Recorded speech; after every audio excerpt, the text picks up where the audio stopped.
Cap FM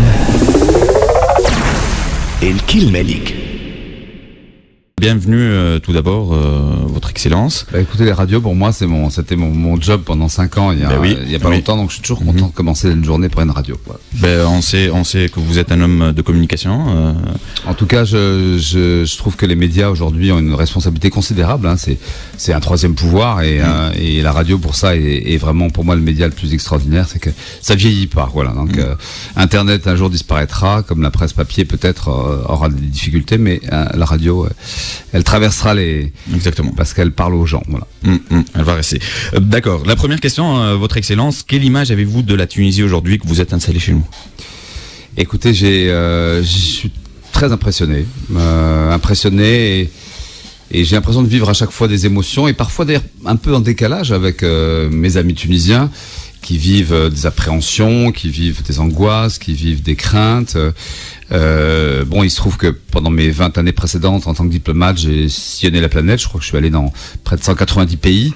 Donc j'ai vu des situations de crise.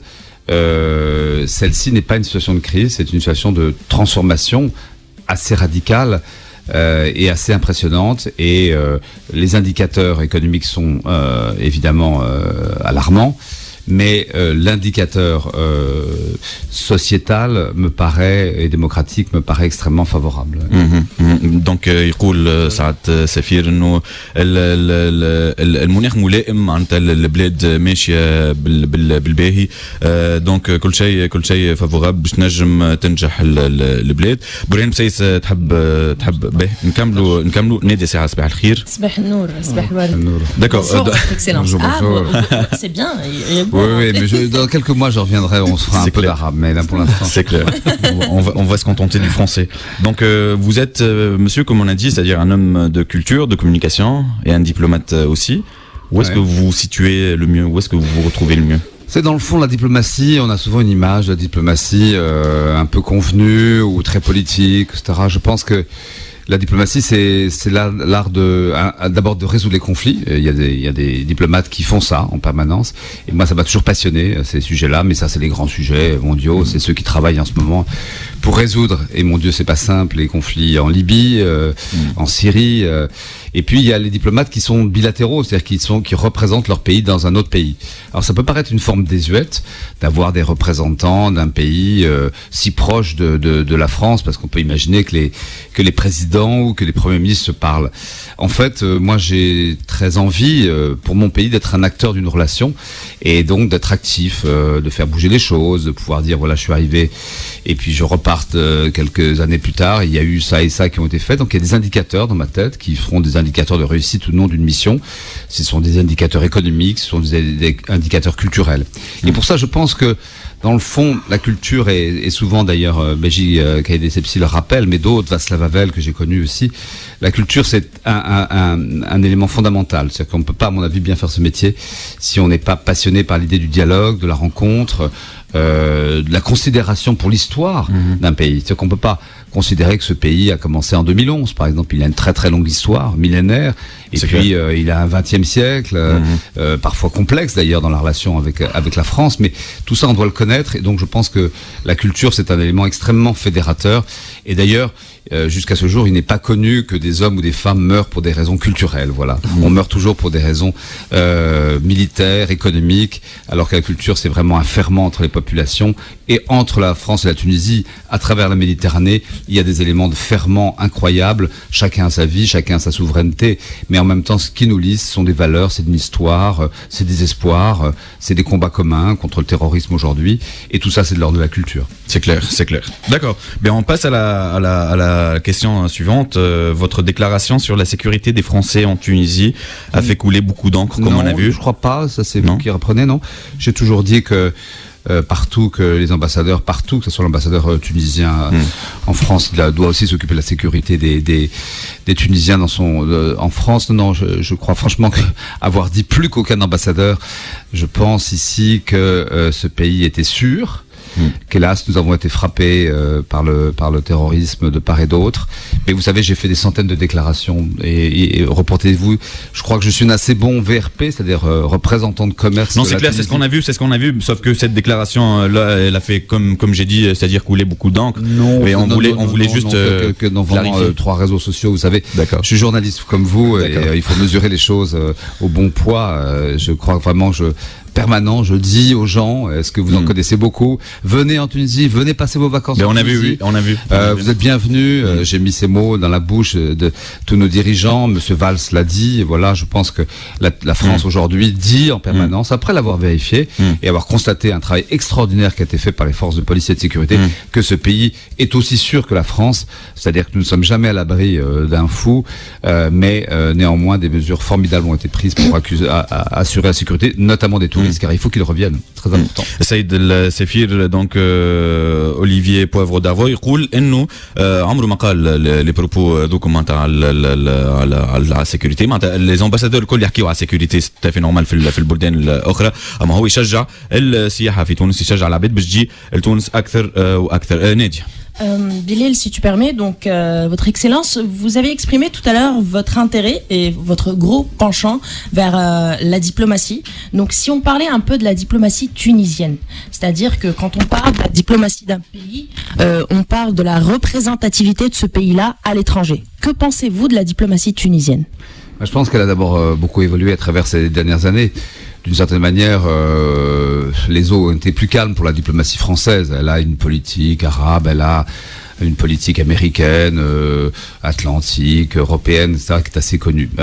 En l'occurrence, c'est vrai que je pense que après 2011, la diplomatie tunisienne s'est cherchée, forcément, puisqu'elle avait besoin de trouver des alliés. On a toujours besoin de trouver des alliés, et qu'aujourd'hui, elle s'est trouvée. Elle s'est trouvée assez fortement, avec une ligne que je trouve très intéressante. D'abord parce que c'est un petit pays, et donc c'est jamais simple, quand on est un petit pays, de construire une diplomatie globale. Globale, ça veut dire être présent sur tous les continents, ça veut dire en même temps fixer des priorités. C'est vrai que j'imagine que pour la diplomatie tunisienne, l'Amérique latine, ça n'est pas la priorité des priorités. Par contre, il y a des priorités qui me paraissent bien affichées aujourd'hui, c'est-à-dire une relation dans ce monde arabe, arabo-musulman, qui est, je crois, assez intelligente, je trouve, qui consiste à parler avec tout le monde, et puis à ne pas hésiter à faire appel à des capitaux qui viennent du Golfe, des voisins, avoir des bonnes relations avec ses voisins, le plus possible. L'Algérie, je pense, la première visite de Youssef Chahed en Algérie était un signe, c'est un classique de la diplomatie tunisienne, mais enfin, ça a été respecté, je crois, très bien. En même temps, avoir une dimension nouvelle et qui s'affirme, je pense, et qui va s'affirmer de plus en plus avec l'Afrique subsaharienne. Et cette dimension est essentielle sur le plan économique. Et elle passe, on en dira peut-être un mot, par la francophonie. C'est-à-dire que la francophonie, ça n'est pas uniquement le fait de parler une seule langue, c'est de faire partie d'un groupe, d'un réseau social qui aujourd'hui représente 200 millions de personnes, va représenter 700 millions en 2050. Et donc, ça c'est... D'une certaine manière, ça a été longtemps l'apanage du Maroc, et j'ai vraiment le sentiment, y compris d'ailleurs à travers l'obtention du grand sommet de la francophonie du cinquantenaire en 2020, premier pays du Maghreb qui va accueillir un sommet de la francophonie, que la Tunisie s'est clairement positionnée dans cette conquête du marché africain. Et puis c'est évidemment la relation avec l'Europe. Cette relation avec l'Europe, elle est essentielle. Je pense que la visite de Béji Caïd Essebsi à Bruxelles l'a montré jeudi dernier. C'était une visite politiquement importante. Elle réaffirme le besoin d'Europe, le besoin de soutien de l'Europe plus important, plus accru. Le président tunisien l'a dit. Et donc on voit bien que dans cette relation avec l'Europe, la France étant le premier partenaire dans tous les domaines, premier partenaire éducatif, culturel, je dirais, et puis évidemment économique, premier client fournisseur, la Tunisie aujourd'hui peut être fière de sa diplomatie, parce que rapporté à des moyens qui ne doivent pas être considérables, un budget qui ne doit pas être considérable, les Tunisiens qui ont un sens du compromis que je découvre avec beaucoup d'habileté, de subtilité, de pudeur, parfois timidité d'ailleurs, mais une timidité qui à mon avis cache une grande sagesse, a réussi dans le fond à être en paix avec tout le monde. Et évidemment, le grand sujet, c'est de retrouver une relation évidente, mais ça, c'est pas une question diplomatique, c'est hélas une question liée à la Libye, avec le voisin le plus immédiat, qu'est la Libye. Je pense par ailleurs que aujourd'hui la Tunisie offre une solution très intéressante au monde arabo-musulman, qui est la démocratie. Et cet exemple, cette exception tunisienne va, à mon avis, faire tache d'huile. Et je pense qu'elle aura des influences dans les années à venir sur les pays voisins, l'Algérie, le Maroc, l'Égypte. Et évidemment, c'est quelque chose d'extrêmement favorable. Bourriane. Alors, bonjour Votre Excellence. Bonjour. Parlant économie, si vous permettez la question de notre chroniqueur, Monsieur Mouaz El-Joudi, qui n'est pas avec nous aujourd'hui, qui est à Paris, mais il nous a envoyé ses interrogations. La France est engagée à travers l'AFD, l'Agence française de développement, lors de la dernière conférence sur l'investissement 2020, de transformer une partie de sa dette envers la Tunisie en investissement. Alors, en fait, pouvons-nous, Excellence, connaître le montant qui sera transformé ? Alors c'est pas l'AFD, donc c'est l'État français. L'Agence française de développement, pour nos auditeurs, c'est un opérateur. Oui, c'est un sûr, opérateur. oui. Alors, première chose, si vous voulez, soyons clairs, c'est pas un concours de beauté, mais la France est le partenaire bilatéral qui a évidemment engagé le plus de moyens, et l'a répété lors de cette conférence, mais de très loin, avec 1 milliard d'engagement sur 5 ans, donc 200 millions d'euros par an. Pour le coup, ça c'est de l'AFD, c'est des dons et des prêts à des conditions extrêmement préférentielles. À quoi il faut rajouter 200 millions d'euros, donc c'était la nouveauté, c'était l'annonce importante de cette conférence, qui entre nous a quand même été une réussite absolue, y compris sur un plan qu'on oublie, c'est sécuritaire. Qui aurait pu imaginer que, au lendemain des attentats, un pays puisse organiser une conférence comme ça? Bon, c'était formidable, et bravo encore à ceux qui ont organisé cette conférence. Donc on a rajouté 200 millions d'euros d'accords qui ont été signés par l'AFD. Bon, l'intervention de l'AFD, elle porte beaucoup sur les questions de croissance et d'emploi, le soutien au développement des régions, la gestion des ressources naturelles, les énergies renouvelables, l'efficacité énergétique, la formation technique et professionnelle, la microfinance, enfin beaucoup de sujets. Et puis par ailleurs, l'État français, dans la bouche du Premier ministre, Manuel Valls, dont peut-être vous avez noté qu'il a fait en Tunisie une visite importante, qui est peut-être sa dernière visite en tant que Premier ministre. Nous le saurons à 18h30, mais enfin le suspense. Aujourd'hui, bien sûr. Le suspense est à peine. Voilà. Et d'ailleurs, petite confidence, je crois que le calendrier politique français a été largement influencé par une question qui était partagée entre le président de la République et le Premier ministre, qui consistait que on devait d'abord aller représenter la France à l'étranger. Et ils ont déjeuné ensemble lundi dernier, donc le Premier ministre a été confirmé dans ses fonctions pour venir représenter la France à la conférence Tunisia 2020. C'était très important, évidemment, que nous soyons représentés au plus haut niveau, et pas dans un moment qui aurait été un moment de changement de gouvernement. Et donc, voilà, une semaine après, la parole du Premier ministre, c'est la parole de l'État, donc elle sera évidemment tenue. Et donc, il a en effet confirmé ce qui avait été annoncé déjà dans une première visite, il y a maintenant 3 semaines, un mois, de Youssef Chahed à Paris, quand on avait, après ce qui avait été d'ailleurs ouvert il y a maintenant quelques mois, c'est-à-dire un premier chantier de reconversion de dette de 60 millions d'euros pour un hôpital à Gafsa, qui est un hôpital régional qui sera important. Donc là, on a ouvert l'idée d'une continuation de cette reconversion de dette sur 2 sujets principaux, qui sont les hôpitaux, la santé et l'éducation. Et donc, il n'y a pas de montant pour l'instant, mais ça représentera quelques centaines de millions de dinars, évidemment, sans problème. Après, il faut les projets. Les projets, on les a discutés avec la ministre de la Santé pour créer 8 hôpitaux régionaux sur l'ensemble de la Tunisie, dites de catégorie B, et puis pour ouvrir des instituts qui sont des ISET à la française, avec des ISET et des IUT, en gros proposer à des Tunisiens des formations diplômantes au bout de 3 ans, pas forcément des diplômes Bac+6, Bac+7 qui donnent avant tout un diplôme de chômage, mais surtout former des gens à des métiers qui sont demandés dans des régions. Et donc on va créer, avec le ministère de l'Enseignement supérieur, un institut de formation des métiers. Et donc ces projets vont être développés, présentés, et puis on va les présenter. C'est une mécanique très complexe, la reconversion de dette, mais ce chantier est ouvert et je crois que nous sommes le premier pays, et je me flatte que ce soit le cas, pour nous, à dire, écoutez, cette dette tunisienne, il faut peu à peu la reconvertir en projet de développement. En dehors des engagements étatiques, Votre Excellence, est-ce que vous confirmez l'histoire d'une nouvelle usine Peugeot en Tunisie? Ça me fait plaisir parce que moi, quand j'étais gamin, petite parenthèse intime, mes parents avaient une ferme à la campagne, et mon plus grand bonheur, c'était de me promener dans ce qu'on appelait la 404 Bâché. La 404 Bâché. Voilà, je sais pas, vous avez connu ça, évidemment. Oui, après, mythique, je sais bien, c'est très mythique. Et alors là, pour moi, elle avait disparu de mon imaginaire. Je me souvenais de ça. Il y avait la Fiat, il y avait la Fiat, la petite Fiat, la Volkswagen, la Coccinelle, mais il y avait surtout cette 404 Bâché. Et là, très intelligemment, PSA avec Stafim, qui est un entrepreneur tunisien important, va relancer ce pick-up Peugeot. Ouais. Et ce qui est important, parce que c'est vraiment typiquement une voiture utile dans les zones rurales et qui, à mon avis, peut faire fureur. Et elle va être assemblée ici, intégrée. C'est un bel exemple de création d'emplois, plusieurs centaines d'emplois. Et en effet, c'est une des bonnes nouvelles. Mais Airbus, Safran et Telnet aussi ont signé un accord pour le développement de tests de microsatellites.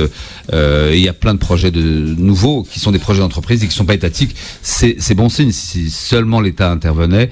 Je sens vraiment que depuis, disons, quelques semaines, avec la perspective de la conférence, les entreprises se sont dit il faut y aller, parce qu'il faut faire partie de la photo de famille, de même qu'il y avait les politiques, les ministres du Qatar, le Premier ministre. Il faut qu'on vienne. Ils ont été rassurés clairement par les questions de sécurité. C'est-à-dire que je pense que c'était pendant un obstacle, de même que je pense qu'il y a des entreprises étrangères qui n'ont pas voulu s'installer en France après les attentats. Mais là, je pense qu'ils sont rassurés. Ils sont rassurés par une forme. Alors vous me direz, c'est pas complètement stable, mais moi je trouve que c'est très stable politiquement, de stabilité politique. On pourra en débattre. Vous pensez que c'est stable? Oui, très stable. Par rapport à la France, c'est-à-dire? Écoutez, oui, regardez les autres pays, regardez l'Italie, hier soir c'était moins stable. Nous, il y a des changements aussi en France. Vous avez vu, il y a l'élection présidentielle qui amène des changements. On va avoir un changement de gouvernement. Jusqu'à dernière nouvelle, vous n'avez pas de changement de gouvernement. Vous êtes parti pour 3 ans. Alors, je veux pas être trop optimiste, mais après, le gouvernement Chahed, il n'y a pas de raison de ne pas aller jusqu'au bout du mandat du président Essebsi. Donc, oui, une forme de stabilité politique qui, en tout cas, est importante pour les investisseurs. Quelques lois, les lois sur les investissements, la loi de finances, si débattue, si décriée dans votre pays, dans le fond quand même, elle rassure les investisseurs. Ils se disent, voilà, un gouvernement qui reconnaît les difficultés économiques, qui prend des mesures, et qui sont des mesures certes socialement difficiles, mais courageuses. Et puis plus globalement, l'intelligence du site Tunisie, qui est un site où l'internet est libre, c'est important. On parle des développements des nouvelles technologies, mais les nouvelles technologies dans des pays où l'internet n'est pas libre, c'est pas évident. Et en effet, un pays qui est en mouvement, un pays qui est en marche, pour ne pas reprendre une expression d'un candidat à l'élection présidentielle en tout cas, mais qui est en marche, qui n'est pas fossilisé, qui n'est pas une économie administrée, qui n'est pas une économie faite par des généraux. C'est une économie faite par des démocrates qui se disputent à l'Assemblée, comme c'est le cas dans des bonnes démocraties. سألني على المديونية bien sûr مع فرنسا الفلوس اللي باش تم تحويلها المشاريع كذا. ما تحكي لنا على 60 مليون اورو دونك باش يتحولوا المستشفى في قفص، مستشفيات جهويه للتنميه الجهويه. اكزاكتومون فما دي فورماسيون زاده باش يتعملوا، فما برشا حاجات. سالوا زاده برهان على مشروع بيجو باش يتحل في تونس ولا حكينا على 404 باشي اللي باش تم صنعها معناتها جديده هذه نتاع. هو مشروع ما بين اللي تم التوقيع عليه يعني ما بين PSA ou Stafim. Stafim à Tunis, exactement. Donc, Votre Excellence, vous venez de décrire un peu un petit résumé de cette phase par laquelle est passée la Tunisie. Donc, déjà, est-ce que vous pensez que la Tunisie est sortie de cette transition démocratique? Est-ce que démocratie il y a aujourd'hui en Tunisie? Et surtout, est-ce que la Tunisie est sortie de ce, entre guillemets, terrain vaseux sur lequel elle était pendant quelques années? Oui, je pense que la situation entre 2011 et 2015-2016 était beaucoup plus complexe et difficile à décrire. Et je pense que pour mon prédécesseur, par exemple, tous ces changements de gouvernement successifs, ces inquiétudes quand même après 2011, ces assassinats politiques, ces très grandes tensions, etc. Et puis tout d'un coup, moi je vois en effet un système de balancier, vous savez, comme sur un fil. On est sur un fil, on est toujours sur un fil. Hein. Tous les pays aujourd'hui sont sur des fils. Simplement, on a ou pas un bon balancier. Et là, il y a un bon balancier qui est, quoi qu'on dise, évidemment, même s'il y a une menace de grève générale, même s'il y a des gros débats sur la loi de finances, ce balancier, c'est l'accord de Carthage. L'accord de Carthage, il a été signé par des organisations, des ministres non pas représentent l'UGTT ou l'UTICA ou d'autres forces politiques, mais en tout cas constitue un gouvernement d'union nationale, et ce gouvernement d'union nationale, il prend ses mesures au fur et à mesure, cette loi de finances, des lois dans les semaines à venir contre la corruption, et puis il va, j'imagine, très très vite, comme il l'a annoncé, mettre en place le système électoral pour les élections locales.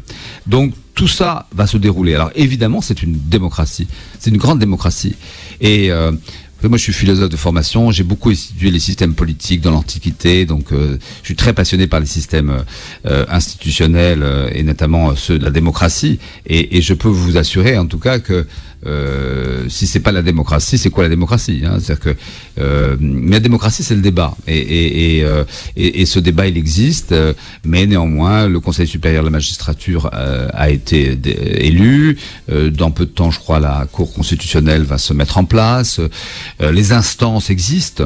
Moi, je suis très impressionné par l'instance qui relie l'histoire de la Tunisie depuis maintenant 50 ans. Ce travail qui est fait avec une grande indépendance.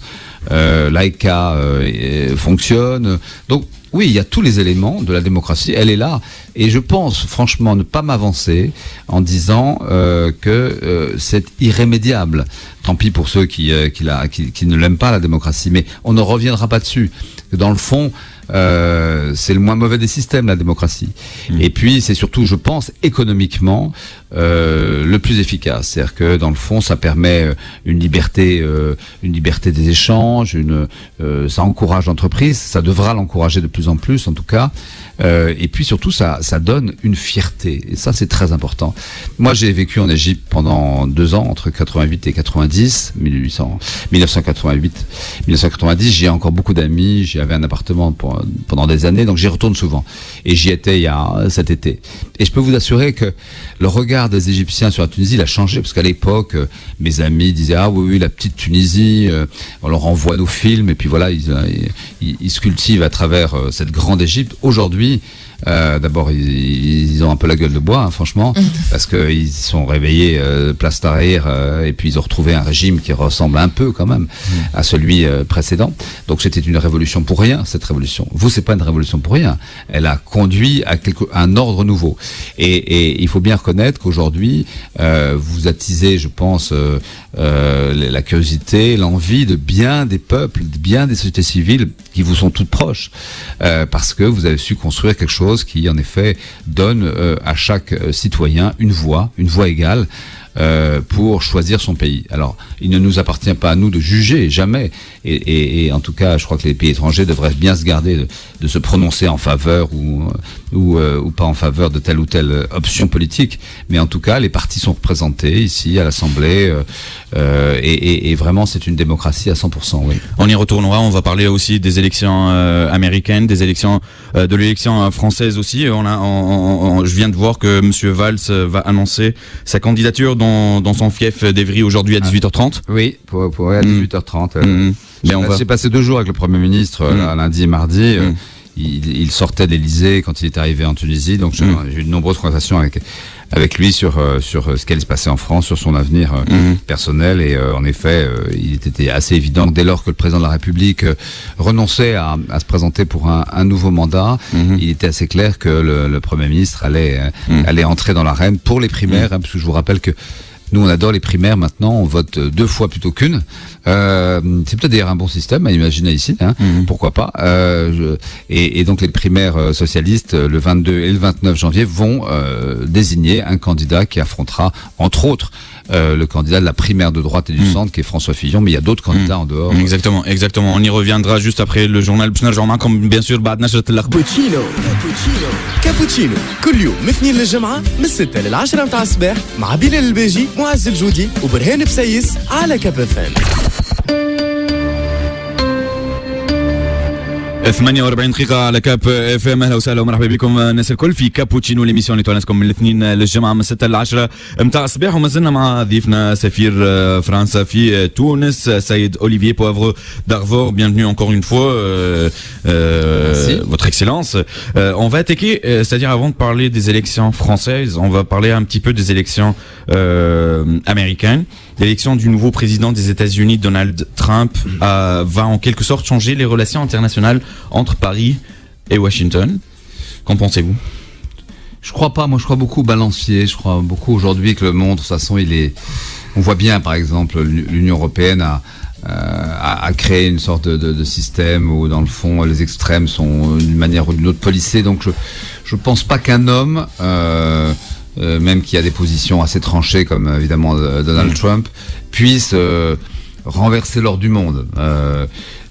Je pense qu'il y a des équilibres qui font que de toute façon ça a été à un moment donné l'Est et l'Ouest, ça a été la guerre froide, aujourd'hui le monde est grand ouvert.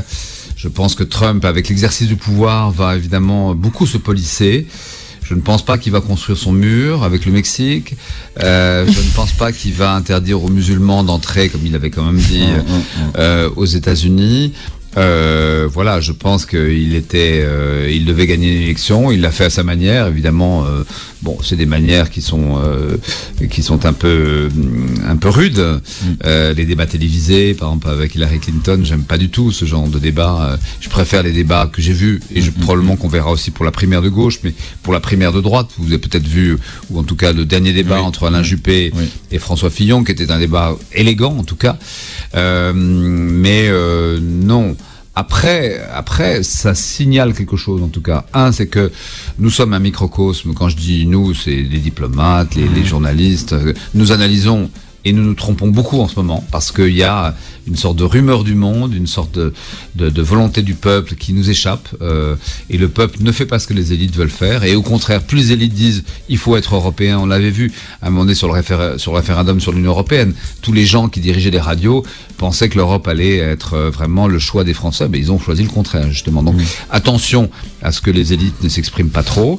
Les élites, c'était évidemment Clinton, c'était donc on voit bien ces choix là qui sont faits. Et en même temps, vous voyez, on avait prédit la victoire de l'extrême droite en Autriche, c'est pas le cas, c'était le candidat écologiste qui est président. Donc je suis pas trop pessimiste pour ces relations. Simplement, il y a des sujets importants parce que on s'en fiche de savoir si Monsieur Trump ou Madame Clinton. Ce qui compte, c'est d'abord de savoir si, par exemple, sur un sujet comme le conflit israélo-palestinien, comme ce qui se passe, la guerre en Syrie, si enfin on va sortir de ça. Moi, je voudrais pouvoir terminer mon séjour sur Terre comme j'ai pu le terminer avec la guerre d'Irlande, qui était une guerre terrible entre les Irlandais du Nord et puis les Irlandais. Pouvoir me dire enfin il y a une stabilité au Moyen-Orient, enfin il n'y a plus la guerre entre Israël et ses voisins et le peuple palestinien. Enfin, ce que nous vivons aujourd'hui en Syrie est dramatique. Même si on est un peu loin en étant à Tunis de ce qui se passe à Damas ou à Alep aujourd'hui, c'est quand même dramatique. Ces centaines de milliers de morts. Et ça, est-ce que M. Trump, est-ce que M. Poutine, est-ce que les présidents qui vont venir en Europe succéder aux actuels présidents, est-ce qu'ils sauront faire la paix? Je l'espère, mais c'est pas garanti. سألني على سامحني يا بريان، سألني على دونالد ترامب والعلاقة ما بين واشنطن وباريس، اسكو باش تتبدل والا لا؟ بيان سور قلنا راهو دونالد ترامب ماهوش باش ينفذ الوعود نتاعو اللي قال الكل، مش باش يبني حيط ما بين مع المكسيك، ماهوش باش يمنع العرب من الدخول لامريكا. دونك لازم باش يكون دبلوماسي كيما العباد الكل. حب يربح الانتخابات نتاعو وربحهم الانتخابات الامريكيه، ما عجبوش طريقه معناتها هو وهيلاري كلينتون المواجهه اكزاكتومون، طريقه المواجهه بيناتهم ما عجبوش خاطر كاسح شويه. قال لك دونالد ترامب مش مضخم كيما دونك في الانتخابات الفرنسيه. برهان بسيس. Alors, deux questions, Votre Excellence. Nous savons tous que la France sera face à une transition politique très probable de gauche à droite lors des présidentielles attendues en 2017. Alors, croyez-vous qu'une victoire envisageable de M. Fillon ou de Mme Le Pen peut changer la politique française, peut-être peut changer les paramètres de la politique française vis-à-vis de la Tunisie, vis-à-vis la politique de coopération franco-tunisienne? Alors, je ne suis pas censé commenter la vie politique française, mais enfin quand même, je pense en effet que si Mme Le Pen était élue, ce qui n'est pas prévu, et aucun sondage ne l'annonce, ça changerait en effet un peu, en tout cas, l'image de la France dans le monde. Cette image, on la veut ouverte sur le monde, on la veut tolérante, on la veut construite sur une longue histoire, et évidemment... pour l'instant, les propos du Front National ne sont pas complètement en faveur de cette grande ouverture du monde. Et pour M. Fillon? Vous savez, je ne suis pas pronostiqueur, je ne suis qu'un électeur parmi d'autres, ça. On ne sait rien. C'est-à-dire que je crois qu'aujourd'hui, on a vu, il y a 15 jours ou 3 semaines, vous auriez invité un analyste français de la politique qui vous aurait dit Alain Juppé sera le candidat naturel et peut-être Nicolas Sarkozy. Mais personne n'avait prédit François Fillon. Donc, il reste encore 6 mois, c'est très long. Dans le fond, les campagnes aujourd'hui, c'est comme Twitter et Facebook, ça se fait dans des temps très courts. Et ça peut se faire un mois avant. Donc c'était le cas pour François Fillon qui tout d'un coup est passé de 10% à 44%. Et donc rien n'est écrit. Et c'est ça qui est formidable. Rien n'est écrit. Il y a une semaine, qui aurait imaginé que Manuel Valls allait être le candidat parmi d'autres à la primaire socialiste. Donc tout est assez ouvert. Il y a un mouvement en effet unitaire à droite, mais peut-être qu'il va se produire à gauche. Il y a des candidatures alternatives qui intéressent, je crois, une génération de Français comme Emmanuel Macron. Il y a des candidatures solides qui sont bien implantées en France, comme celle de Jean-Luc Mélenchon aussi. Il y a une dispersion à gauche, certes, qui doit vous permettre d'analyser la chose en disant il y aura une transition politique. Mais dans le fond, je pense que il y a des options sociales différentes, il y a des options économiques différentes selon les programmes de droite et de gauche. Mais il y a, en tout cas, y compris dans l'alternance, y compris dans ce qu'on a vécu, c'est la cohabitation, qui était un système qui a fonctionné plusieurs fois déjà, un bon équilibre de balancier. Et dans le fond, tant que les extrêmes ne sont pas au pouvoir, tant que la France respecte sa relation avec le monde, son ouverture à la migration, un certain nombre de choses de ce type-là qui font que nous sommes français et pas uniquement un pays fermé sur lui-même, mais ouvert sur ce monde-là. Je crois que ça soit à droite ou à gauche, en tout cas, les valeurs de la démocratie seront au rendez-vous à la fin du mois de mai 2017.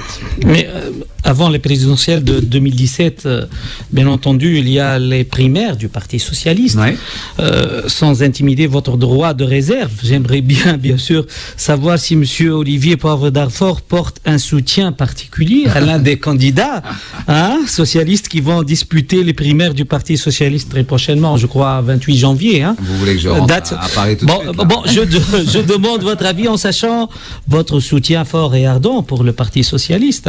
Autrefois, bien sûr, et surtout pour son candidat 2012, M. François Hollande, l'actuel président de la France. Tout ça, c'est quand j'étais un homme libre, c'est-à-dire que je faisais de la radio. Vous l'êtes plus? Non, je représente les intérêts de mon pays, et à ce titre-là, je me dois à une neutralité absolue.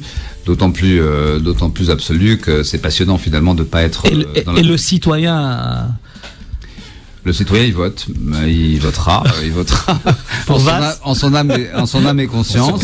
Et il votera, mais l'ambassadeur, il représente les intérêts de son pays. Et dans tous les programmes, en tout cas, que je connais aujourd'hui, de la droite, du centre, de la gauche, il y a évidemment des options qui sont parfaitement faciles à promouvoir pour l'ambassadeur. Le plus sérieux, selon M. Olivier? Le plus sérieux, c'est celui qui sera élu, voilà. C'est diplomatique.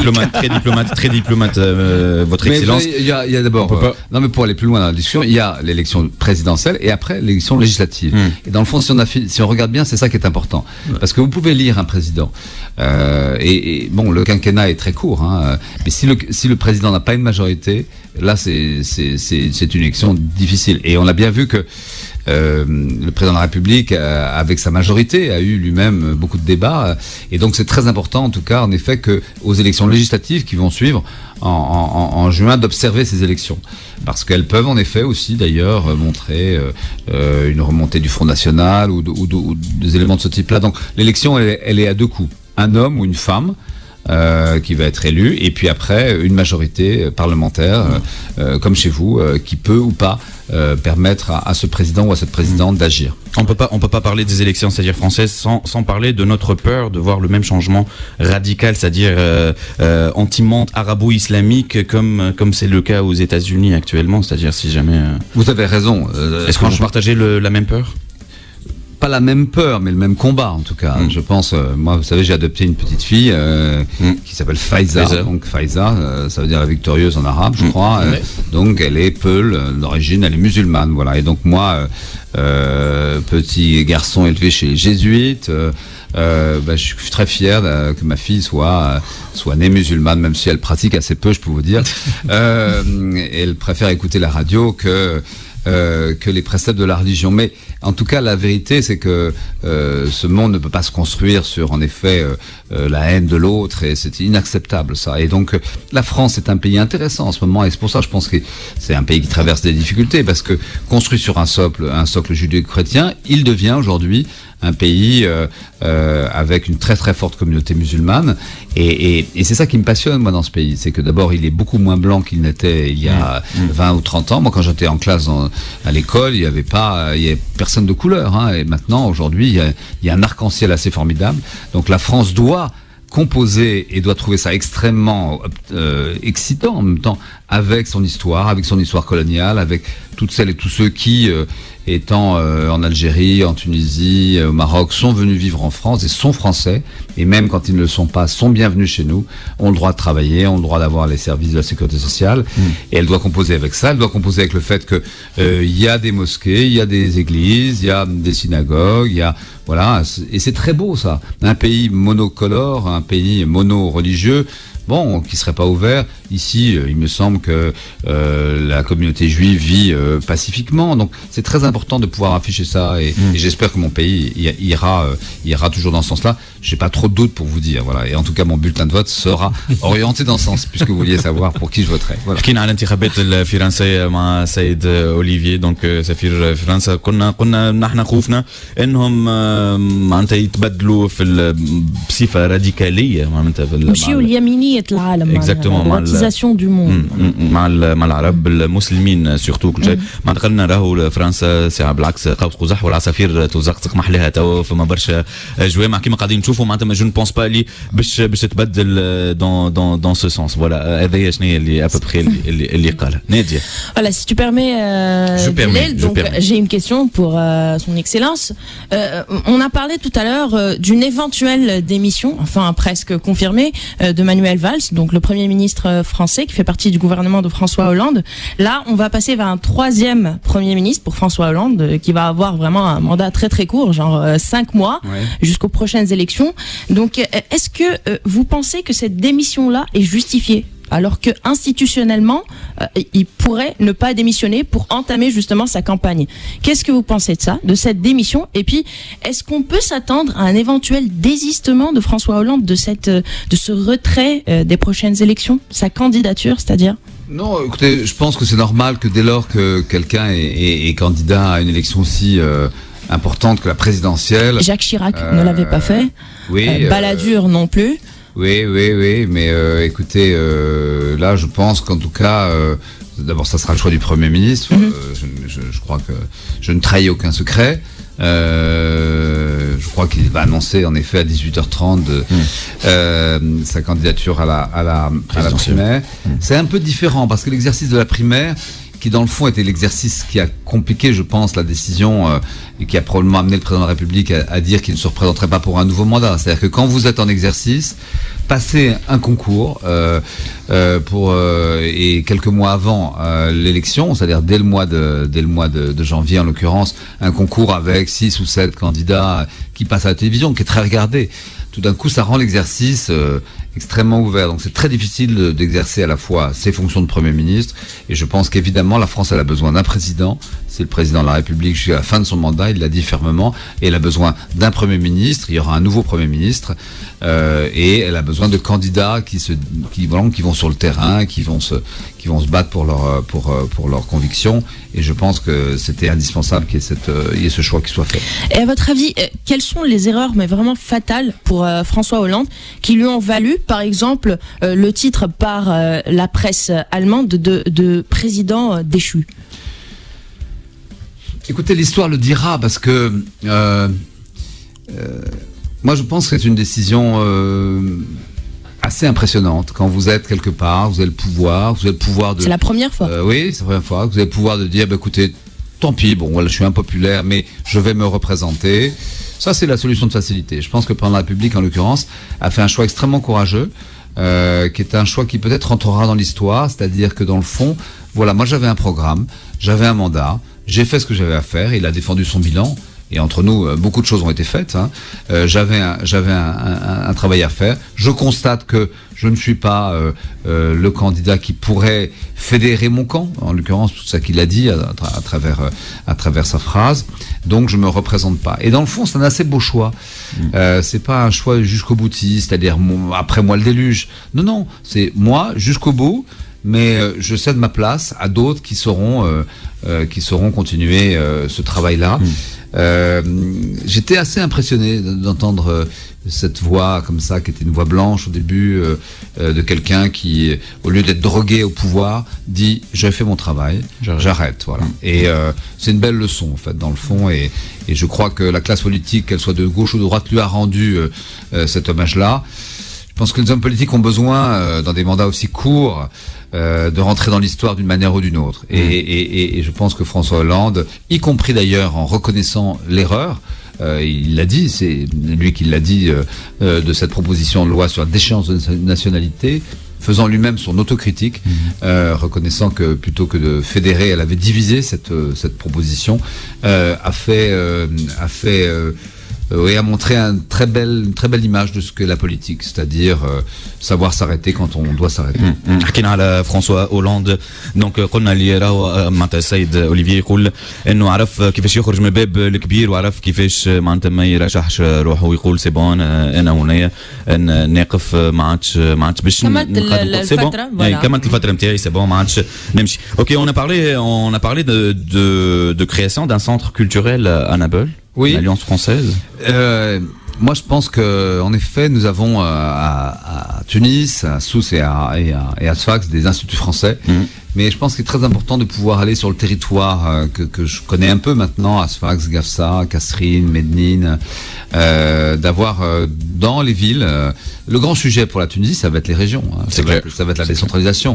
Dans le fond, moi, ce qui me frappe, c'est que Tunis est encore vraiment à la tête de la Tunisie, mais ça va être moins le cas. Et donc, nous avons décidé de mettre en place un réseau d'alliances françaises. Les alliances françaises, c'est en fait une association de droit local, donc tunisien, de personnes qui veulent promouvoir à la fois l'apprentissage de la langue française.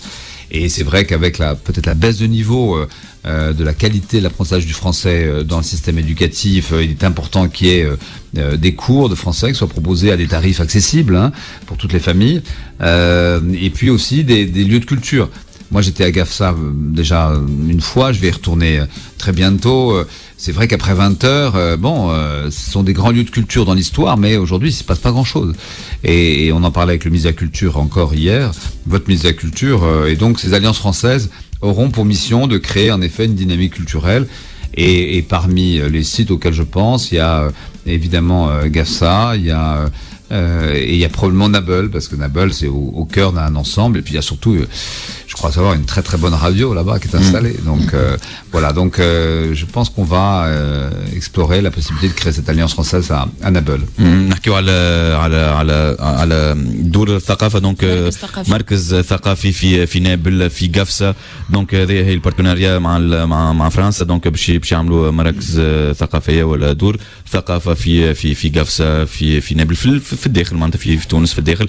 Monsieur Olivier Poivre d'Arvor, on vous remercie d'avoir accepté l'invitation. Merci beaucoup. Absolument. Et merci à vous et longue vie à cette radio excellente. Et vous savez, je pense que l'information, c'est le signe de démocratie. C'est quand la presse est libre, évidemment, mais quand la presse est bonne, elle est exigeante, et quand elle informe les citoyens qui se font leur idée beaucoup à travers la radio. Hein. On se fait l'idée en se brossant les dents le matin, donc on se fait une idée sur le monde. Donc merci à vous. Avez-vous, monsieur l'ambassadeur, quelque chose à nous dire? Comment faire évoluer l'audience à plus de 30%, comme vous l'avez fait à France Culture? Ce que vous faites, vous savez, je dis toujours que la radio, c'est un rendez-vous avec quelqu'un, c'est pas autre chose. C'est un rendez-vous entre quelqu'un et quelqu'un. Alors le quelqu'un, c'est vous, et puis le quelqu'un, c'est des gens qui sont là en ce moment. L'auditeur. Et oui, et le mieux, c'est de faire des blancs de temps en temps. Voilà, l'auditeur est inquiet, ça veut dire qu'il est là. Voilà. et surtout encourager Bilal Beji, Bourhani Nedia. Oui, les acteurs, absolument. Et Moaz qui n'est pas parmi nous. Travailler sur la durée, parce qu'il ne faut pas changer, de voix, il ne faut pas changer de rendez-vous. Voilà, c'est un message à notre directrice. Merci beaucoup. Remercier la technique qui est derrière. Exactement. Merci beaucoup, monsieur Olivier Atik Saha, سفير فرنسا بتونس. Olivier Poivre d'Arvor كان هو الانفيتي نتاعنا اليوم. كاب اف ام